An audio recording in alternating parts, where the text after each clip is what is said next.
Go ahead. So the few things that we're seeing, there's some drywood termites. Yeah. For that, we'll do a fumigation. Okay. We also have some subterranean termites that come up from the soil that are down in the sub area. We can treat those ones locally. There's a bit of damage on the front porch at the steps and a little bit in the corner. And so we can repair that, and we'll have all this down on the report and estimates for all the repair work. As far as other repairs, there's a few spots in the decks, a couple deck boards that have some dry rot, along with a joist or two. That can all be fixed fairly easily. There's a few trim pieces in the back, both off the water heater and some off that back studio. And then underneath, there's a little bit of fungus, some towards the bathroom and some on this left wall here.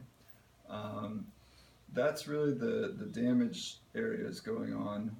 As far as other things, there's a loose toilet that looks like it's leaking slightly. There's also some stainage underneath of the shower. I did not see any leaking at the time, but it may need to be looked at. Underneath And the house, toilet just needs to have the... I think it's just the wax seal, but I'd have a plumber come look at it. Okay. Underneath the house, we have some cellulose debris, which is just wood scraps. Not normally a big thing, pretty common with every house. Right. And we have a little bit of inaccessibility under the studio and under part of the back deck where the construction is too low to get under. Right. And so you didn't see a rot on the studio? I saw a little bit on the outside. Where? What part? Couple pieces of the trim. What part of that? Pretty much on the corners. Normally at the bottom, it looks like what's happening is water is able to hit the siding, run down, and the trim is stuck onto the siding, so it provides a little spot where water can sit, and it's just kind of soaked into a couple areas. So I don't think it should be a major thing. It should just involve pulling off the trim, putting on a new piece of trim. Okay. We may find that the siding behind it's bad, but I poked everything around it and I couldn't find any other damage in it. Oh yeah, so, pretty firm when you poked. Right? Yeah. All right. So overall? Overall, it looks in pretty good shape. Okay. So we'll get everything written up and we'll have some costs on the report. How much do you charge for tinting?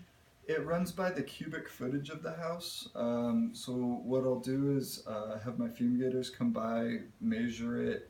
A house this size, probably looking at about 1,500, 2,000, somewhere in that range. But I'll get the measurement from them and we'll see.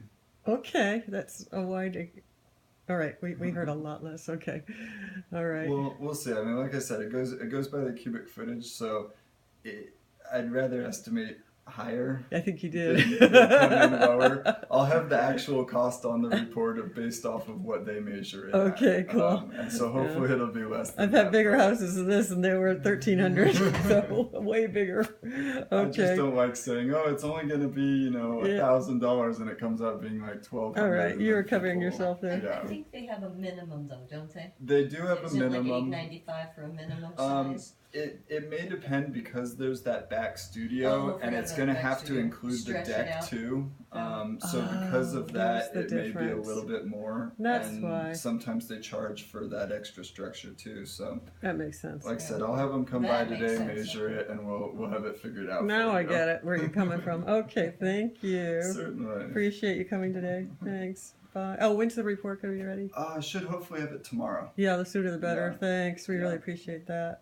So I'm going to call my fumigators right now, and then as one's pretty much, I'll get everything written up this afternoon. Terrific. And stuff, so. Okay, thanks. All right. Yeah, they did a good job over on Coda.